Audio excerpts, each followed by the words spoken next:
In this tutorial, I'm going to introduce the idea of a two-way ANOVA or factorial analysis. This video is part of a playlist, and in the playlist I describe all the different aspects of a two-way ANOVA, from calculating it by hand to interpreting results, SPSS, and also Microsoft Excel. And you can find a link to the playlist below right there. Let's imagine I give an arithmetic test to boys and girls of different age groups. 10-year-olds, 11-year-olds, and 12-year-olds. And now I have a list of test scores, and I want to determine what impacts the variation. Is it gender, is it age group, or is it both gender and age group? So I have two factors. I have gender and age, and that's why it's called a two-way ANOVA or factorial analysis. I have two factors. If I was going to analyze this same data with a one-way ANOVA, and let's say I just looked at test scores variation by age, so I have 10-year-old group, I have my 11-year-old group, and also I have my 12-year-old group. I would take the average of the 10-year-old group, their average test scores, and the average of the 11-year-old group, and also the average of the 12-year-old group. And I'd compare these back and forth, of course. I'd also look at the group as one big large group, and I would take the sum average or the total average of the entire group, which is equal to 9, by the way.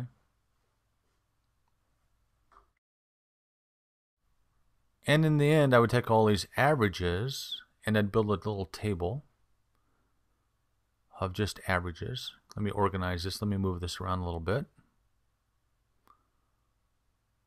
So I end up with one row and it's all averages.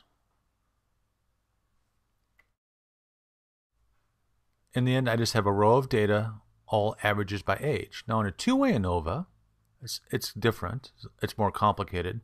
So let's imagine I want to analyze my data by age and gender. So I'll put everything back, and let me put my test scores back in for the 10-year-olds, 11-year-olds, and 12-year-olds. Now I have everything the way I like it. So I have above the first group of data, I'm going to label as boys, and the bottom group is girls. I take the average data or average scores for each age group for the boys. Then I take the total average for all boys, which is 7.7. Now I do the same exact thing for the girls. I take the average for each age group, and then the total average for all the girls. And their average score is 10.3. Now let me put this all back into a single table. I'm going to call that the mean table. And I'm going to end up with three rows of data, boys, girls, and the average row. And I'll also have four columns of data, the 10-year-old data, the 11-year-old data, 12-year-old data, and also the average there. In this table, I end up with averages for all the boys by age group and total, also averages for all the girls by age group and total. I have 10-year-old data broken down by gender and total average, 11-year-old data broken down, and 12-year-old data broken down. Having data organized in a table like this makes it easier to calculate degrees of freedom, to understand the factors, and also to make any of the other calculations I have to make. My first factor is, I'm going to call that gender. First factor is my gender. My second factor is age. And it doesn't make a difference what I call my first factor or my second factor. I could swap those if I wanted to. A two-way ANOVA is a lot more complicated than a one-way ANOVA. In fact, if I put that one-way ANOVA table back in, you'll see that the average for the two-way is the entire table for the one-way ANOVA. In a one-way ANOVA, I'm going to work with four different averages, and in a two-way ANOVA, I'm going to have 12 averages. Having data organized into this nice table makes it a lot easier to work with and a lot easier to understand. In essence, what we're doing with a two-way ANOVA is we're taking our data and I'm going to reorganize it in a variety of different ways and analyze it. I'm going to organize it based upon age group. And I would calculate sum of squares of my first factor, which is age. Then I'll reorganize the data, and this time I'll organize it by gender. And this time I have a thing called sum of squares factor again, but of gender. This is my second factor. So I'm going to analyze it based upon gender. And finally, I'm going to take all the data and treat it as one big chunk. And this is called my total sum of squares, or sum of squares of the total. And I'll take the mean and I'll analyze it this way as well.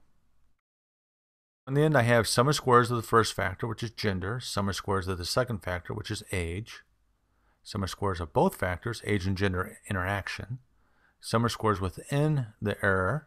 And if I add all these up,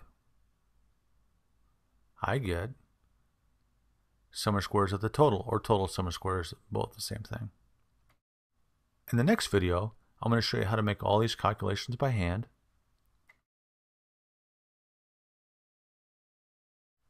In subsequent videos, I'm going to show you how to calculate the F ratio and also how to calculate degrees of freedom.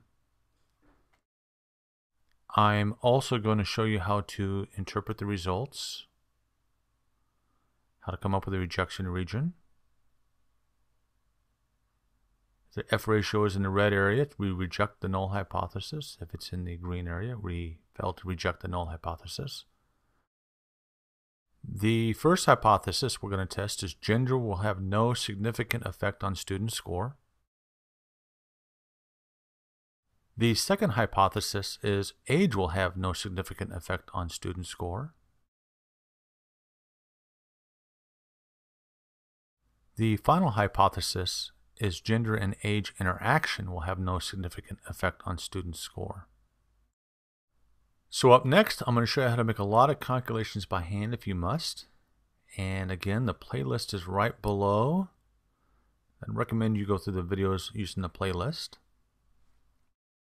As always, share the knowledge, share the love, Facebook, Google+, Twitter.